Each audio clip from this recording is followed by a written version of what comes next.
I will tell you a short story. One old man, he reincarnated. First, he was an animal. He was a caribou.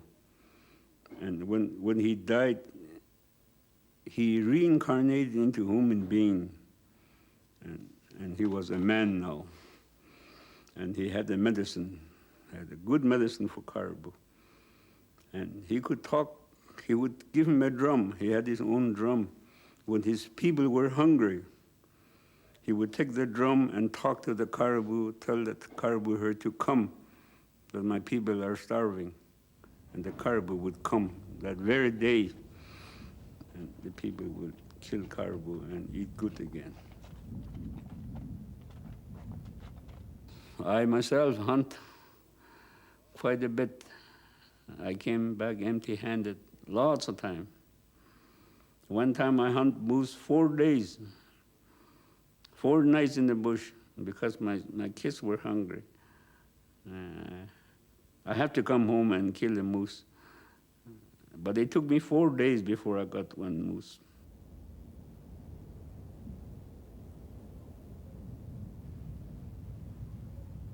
You have to be a good hunter and you have to work hard to get an animal of some kind to feed yourself and your family and your dogs.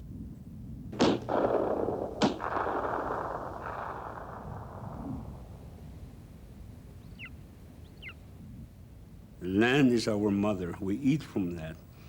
Therefore, nobody owns it. That is their belief. Our elders today, they still believe that.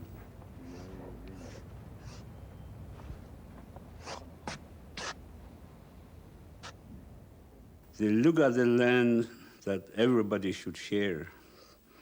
That is their belief. It doesn't belong to nobody. They look at the land different from none than they look at the land.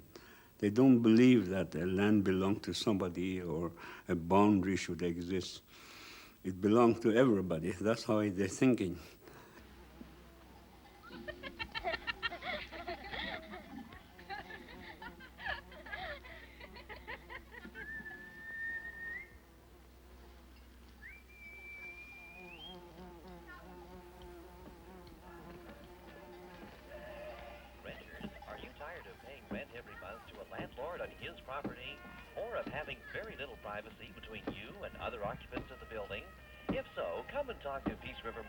Today. We can show you how you can buy your own home with often as little as 10% down. Let your next door neighbor make your dream home into a reality. Call us 785-4451.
Man natsarangi juma yorsmagorne man natsaranarsamarialuruman natsatsoq tainartoq natsariftuqatuarangami. Today we have more seals than ever before, and he remembers when he was younger, when they were depending so much on the meat, there seems to be hardly any. And now, today, there seems to be a lot more seals than ever before.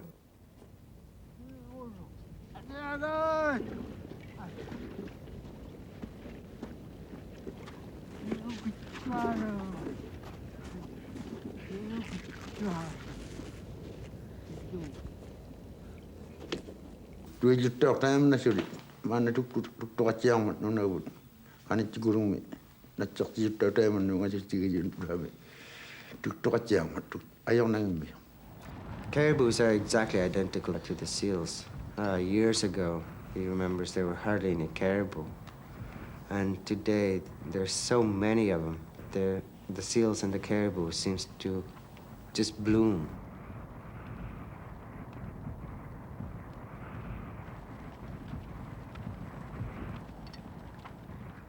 The problem in modern days is not so much of not being able to find it. It's the restrictions that has come about. Regulations on hunting and stuff like that. There's more regulations now, so it's not really a matter of not being able to find them. It's not being allowed to get them. Being limited. When a hunter comes in and he has fresh meat, we have a local radio station which is on in the evenings. And then the hunter, once he's back, he would tell the story of his trip, and then he would then say, anyone who's hungry enough or who does not have meat, please come and get some. I don't think I will ever stop hunting seals, because seals give us food and clothing, especially footwear. And even people who had, from the outside, says that killing seals is very, very bad. But to us, it's part of our life. It's like asking us to commit suicide.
you get stuff from the south.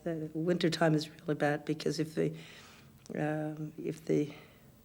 plane got, stopped somewhere, and by the time the boxes are transferred from another airline to another, they freeze, and you get your vegetables that are very old and had been frozen. They're not that much good by the time you get them, and you pay arm and a leg to buy for stuff like that.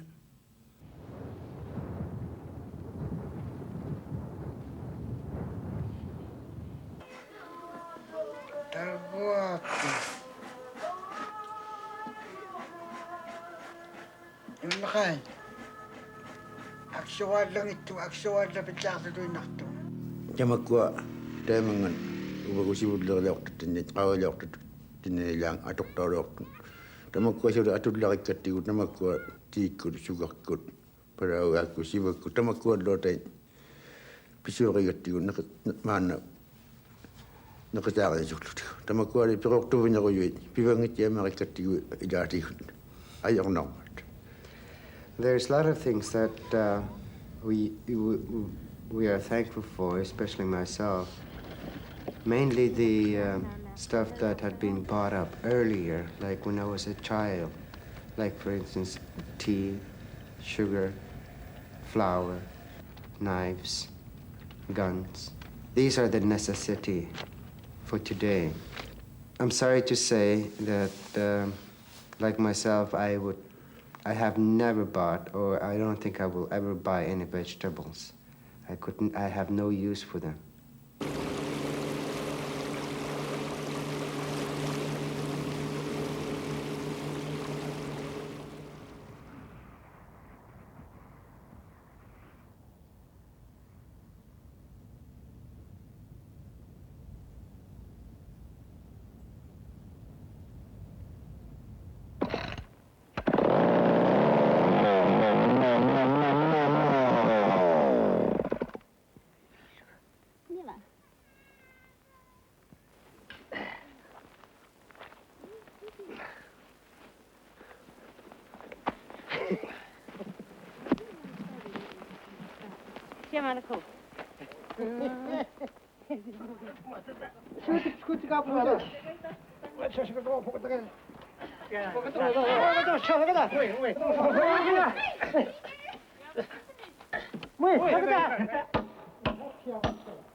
Our tramp line is like a garden. My grandfather knew it, my dad knew it, and I know it as a friend.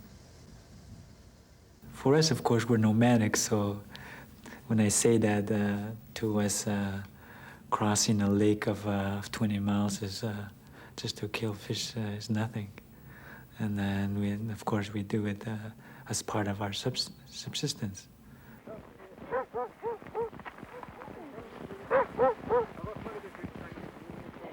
Because we're not vegetarians, and when we hunt for the food. Therefore, I think a good diet is beaver, is the fish itself, and wild game, whether it be moose or caribou and bear.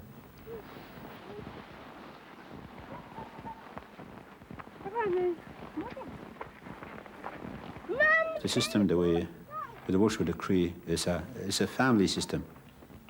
And sometimes in one camp you have 4 families. They're all sometimes related, sometimes are not. Sometimes it's just a friend. There's 3 or 4 families together.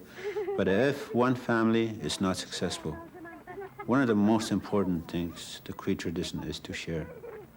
To share your harvest or to share your kill.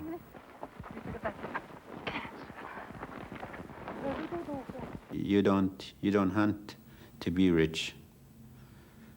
You hunt and trap to live. That's important, to make a living.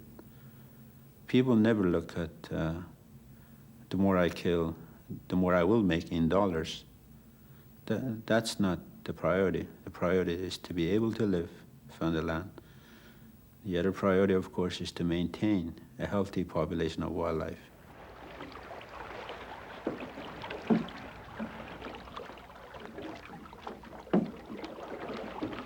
As long as there's land be available, the people will continue, our people, Cree people will continue to use the land, as they always have, from centuries to centuries.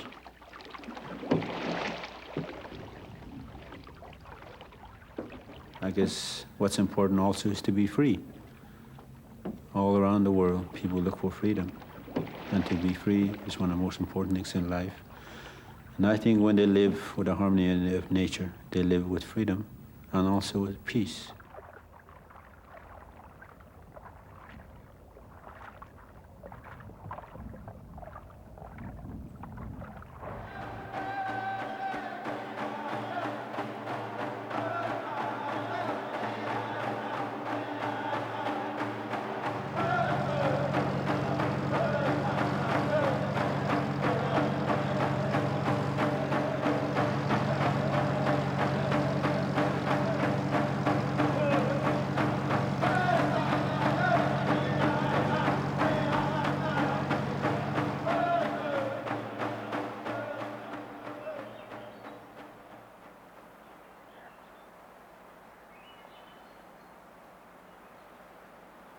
Life goes on, and the Indian people do as they did before: harvest the land, trap, and hunt like their ancestors.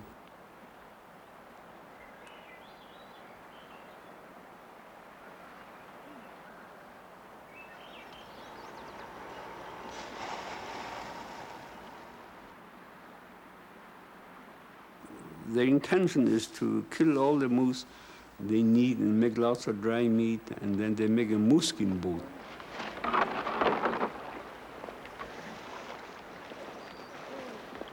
To make a moose skin boat, it's a lot of work. You have to take the hair out, you have to scrape it, and you have to sew all the holes, and then you have to sew maybe 10 moose hides together.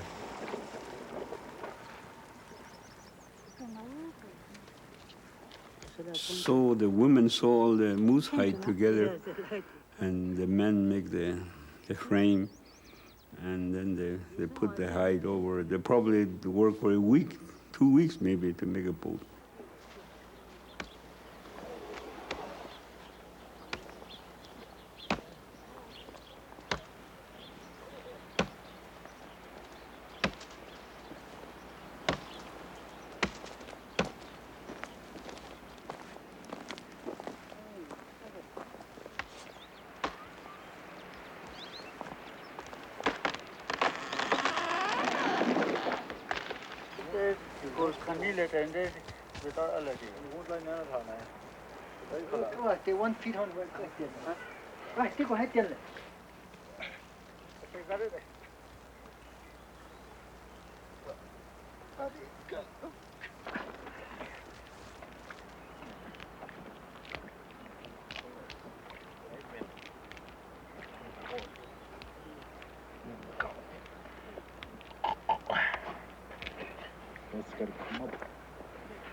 They rub fat of the moose outside of the moose hide to make it waterproof, and they put it into this river at the head of this big river, and then they put their dogs, their family in there, and away they go down these strong rivers.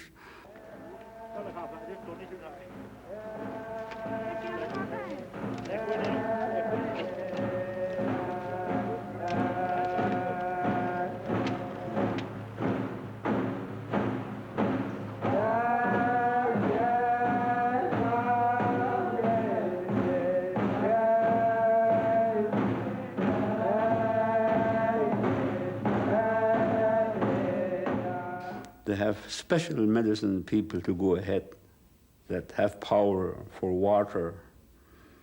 So they're quite safe. They're quite safe if that guy goes ahead. And them days I had medicine people to do this.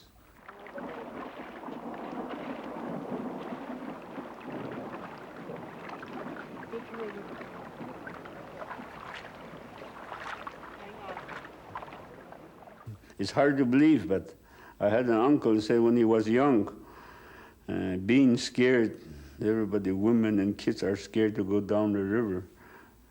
4 of them made medicine and see if they could come down the river safe. After singing half an hour, they report that we would arrive in Mackenzie River safe, nothing would happen. Everybody thanks them. That's how sometimes their medicine worked.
One has to respect the animals, one has to respect the environment, and must understand it if one is to survive in hunting, fishing, and trapping as a way of life.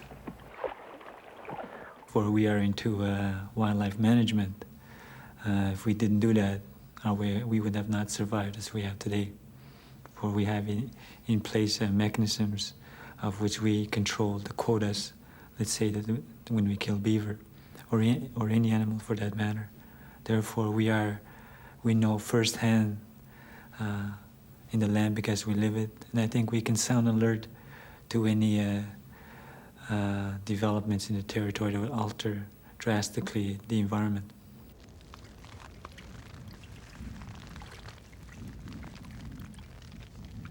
In the Cree world, we say that the animals give up themselves in order that human life may continue, and we're not wasteful.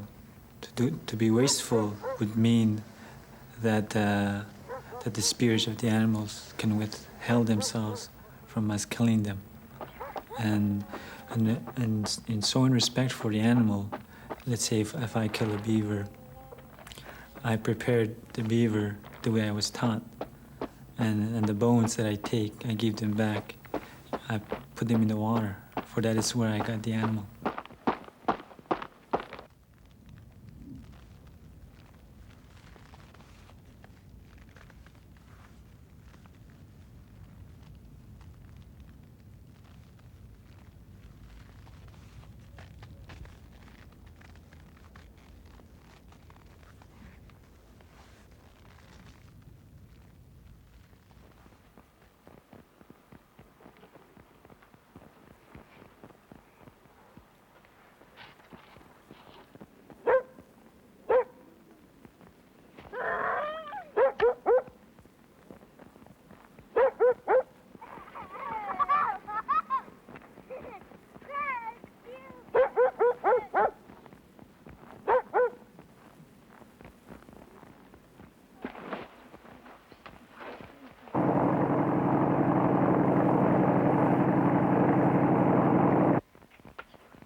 Apa cengki tohtan tu gadi tohtan.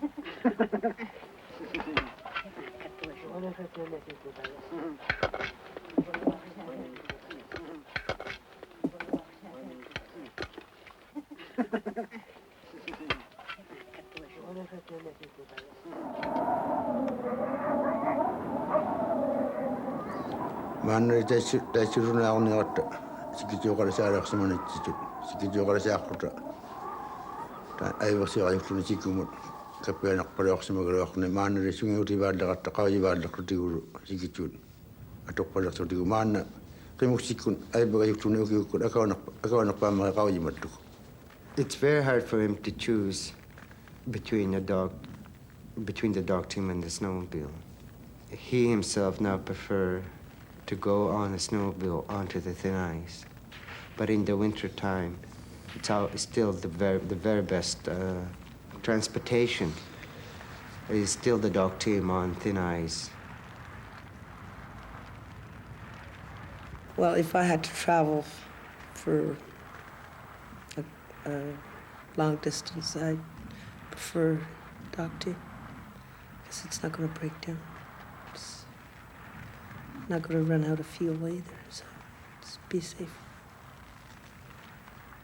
At least the dogs can jump. Skidoo won't. And if it runs out of gas, well, what good is it? It's not going to take you anywhere. So you really get stuck. I've known people who've walked a long ways to get back home when their skidoos break down. I can well imagine how they would miss the dog teams when they're walking all the way back home.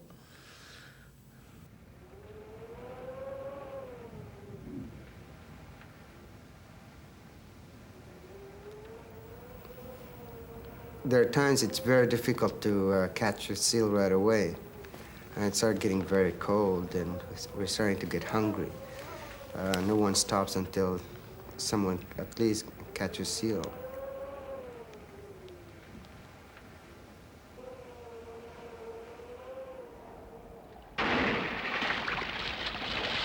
Once that seal is caught, then they'll start making tea and the seal is cut.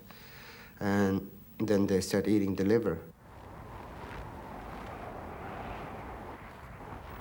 And the liver is very, very delicate, and it's very rich. There's a number of times which I have experienced that when I start eating the seal liver, when it's very cold, matter of a few seconds, I start getting very, very hot again, or very warm. It's a beautiful, or rather, very warm feeling, comfortable warmth going into you, sort of moving from the inside out.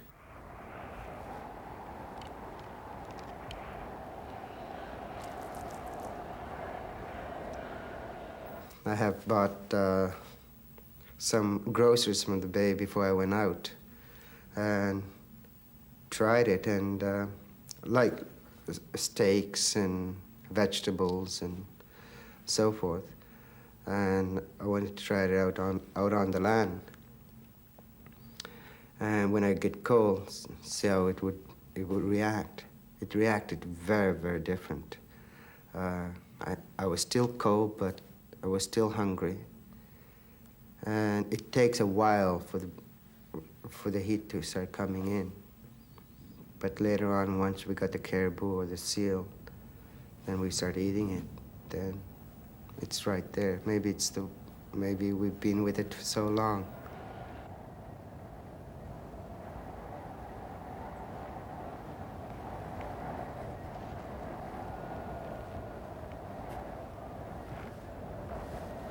Ubagun ananabut mariga soqattalaaqattigu sanayanginnik sanayorseeriaraangattigu tavva ubagullu peqataanasulerluta tuussulerluta anaanatta sanayanginnik nayuinnaqattalaaqattigu ullulima anaanavun ilangani aakkagura. Our environment is very different from the past.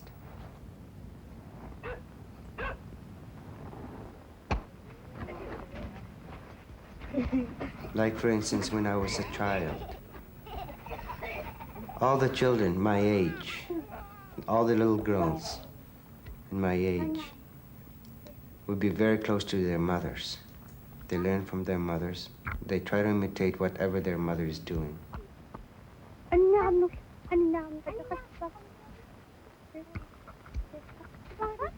But today, it's totally different. Nutaraulutale kappianartualu yaartumi inuulortugu. Uvangale qauliloortangani quvianartuinaangittualungma ataatavut anaanavullu aksorortualulaormata nutarautillut.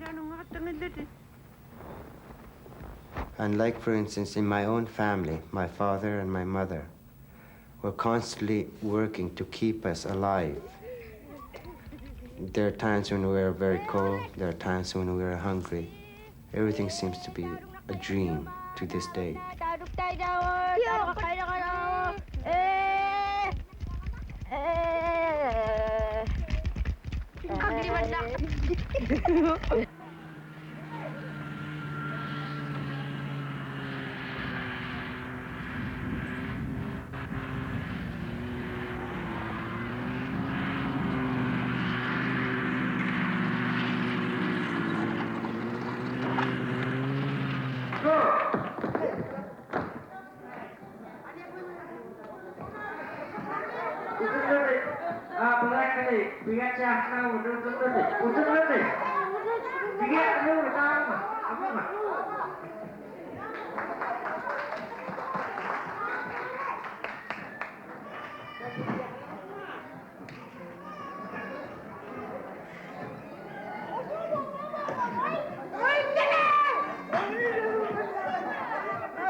Things have changed drastically, and our people have had to adapt very quickly.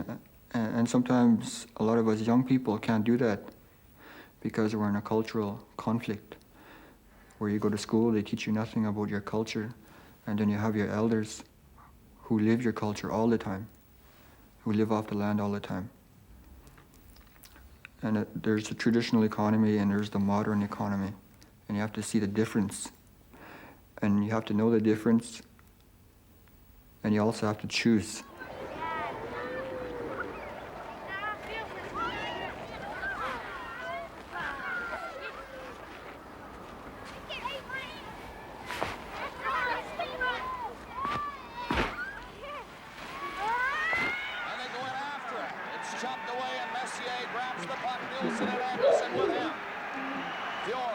out of the net to try and clear it. Philadelphia come out fast. Here's the quick shot from the line by Brock. And it's open in front of the net. Messier missed the goal by one man. Anderson is away in the center. Anderson with Messier thrown in. Into Sullivan.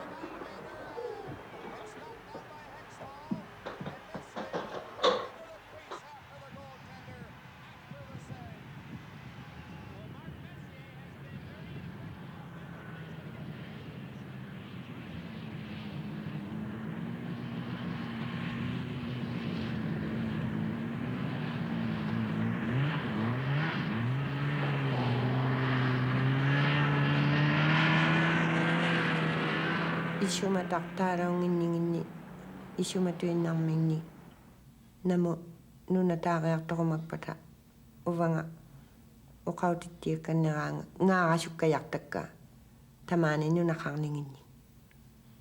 There's one thing, the most important thing is, I would tell my children, the root is at home. If they ever decided to go elsewhere, I would just have to point out where the root is. And bear in mind that home is home.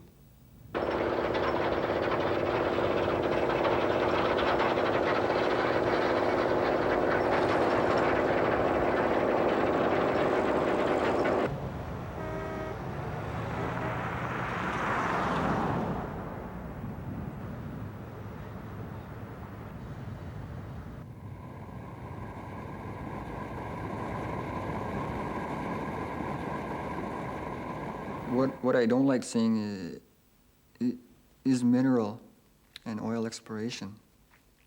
It's devastating to the land. It affects the animals. Like in one of the rivers there, they have oil wells in the river, and downriver, downstream, there are a lot of fish that are affected, a lot of the fish. And they affect the people that eat it too, and they catch a lot of sickness from it. And other animals that use the water, like the moose or the caribou, it affects them too.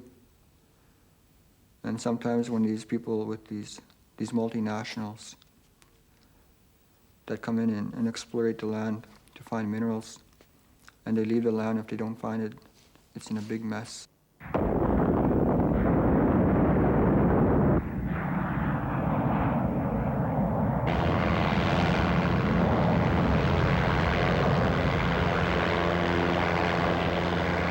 I believe we have the resource available in the Northwest Territories to so that everybody could benefit and live equally very well, because the country is rich in resource. But somehow the world price of mineral is too low, and the oil price as well is too low. So it cannot be developed in the Northwest Territories at the present time. Company get bankrupt and they quit. So it's still buried in the ground, but it would develop someday when the price would be right.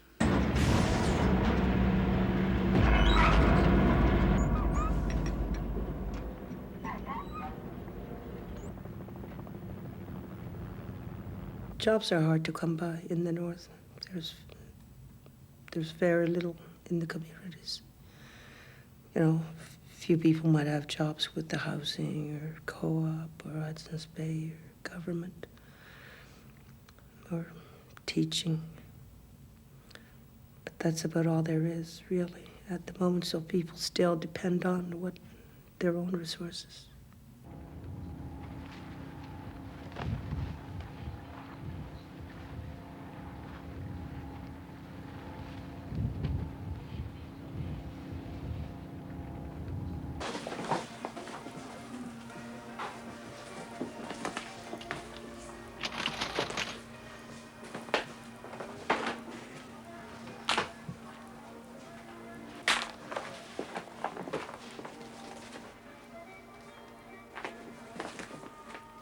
We only have trapping and hunting. And this group of people that are trying to ban trapping and hunting and talking about animal rights. It's not fair by saying that. We have already experienced in some place in Africa, people starvation and asking for funding and help. If they ban our trapping and hunting, we would become starving again. So we'll have to beg the whole world to help us.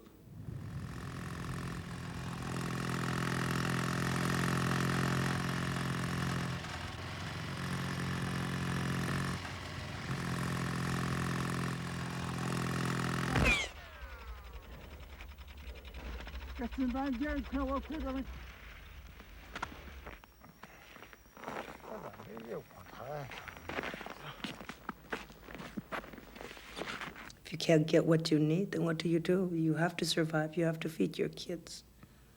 You have to feed your family. And if you can't go hunting, what do? Go on welfare? These things have really brought a lot of problems to the families because, for people who's been independent for so many years, end up having to rely on social services. That's very depressing. Like, when I went to school, I live in a typical Dene family, which live off the government system, welfare system, because my parents weren't educated in the system. They were hunters and trappers. And the government moved us into this one community so that the children can go to school. And the elders and the parents made that sacrifice so that our people can survive in the system. They made that sacrifice for us young ones. So as a result, because they're not educated in the system, they don't have jobs. We depended on the welfare system a lot. But then when us young people went into the schools, we lost our language. And a lot of us young people have lost our self-identity as to who we are, where we come from, and where we're going.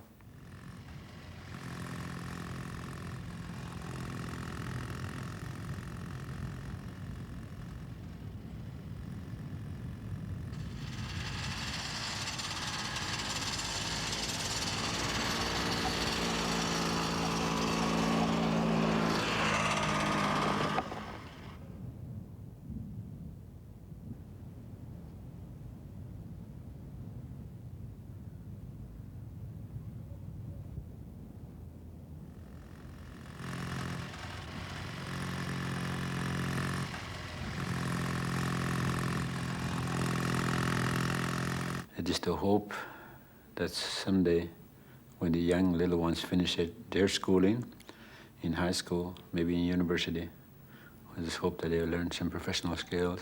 The hope is, at the end of the line, when they finish their schooling, they have two doors to knock. The non-native society door or their own society, that door. They have a choice. They have two choices.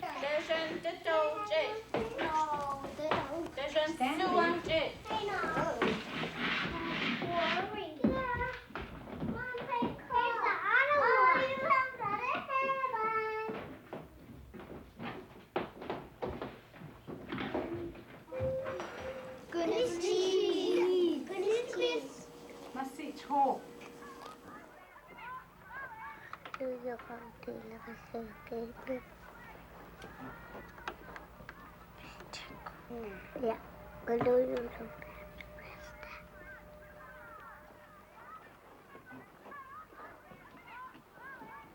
Everything was 100% English when it first came up. There was no Inuit teachers. And we were pretty well forced to use English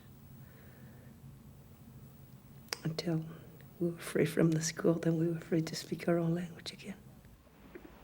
Amarunut yang mo amasuk tarloni taung Eastern Arctic mo kangatwin na puraga ra ko yakaro ka au yakulun ni kangamek. Okay, kaya ko yumak pa siya. I would suggest to other young people to go through the school system. Although it's a big sacrifice to losing a lot of knowledge from the land and from your elders, and that time it takes to go through the school system. It's a big sacrifice, but if you can do that and get a profession, the land will always be there. The animals will always be there.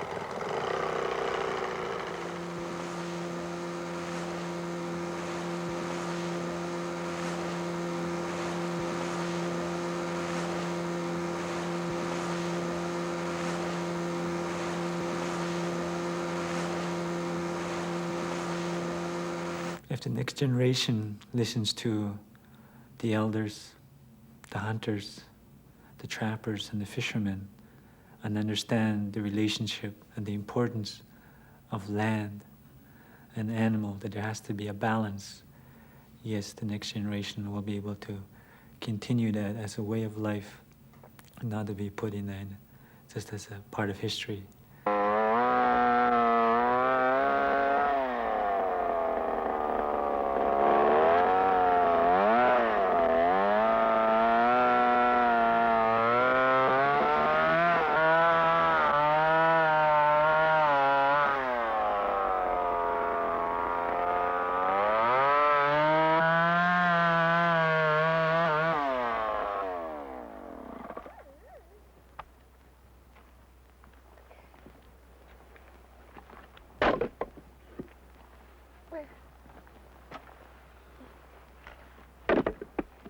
Children in classes at 4 or during years should not go swimming. To Dad William Smith in Port McPherson, would you please send down all my stuff today by anyone going to Inuvik? Also send the plane ticket in my blue bag hanging on the wall. Thanks, and take care from Shirley. To Glenn and Carol at Yaya Lake. We'll be leaving between 1 and 2 this afternoon from Dick and Lucy. To Elsie Rick or Bertha Blondin. As a chief, as a young leader, I'm going to try to get the best lifestyle for my people so that they can be healthy and so that they can maintain the values and the tradition and the culture as much as possible. And to take good care of our elders and give more guidance to the younger people. To be able to drum dance and feel really good. You can feel your whole body tingle when all of your people are happy and it's like one voice together. And when people are dancing to the drum, or even when they're drumming, it's like talking to the Creator, telling the Creator that you're happy, and all the people are happy.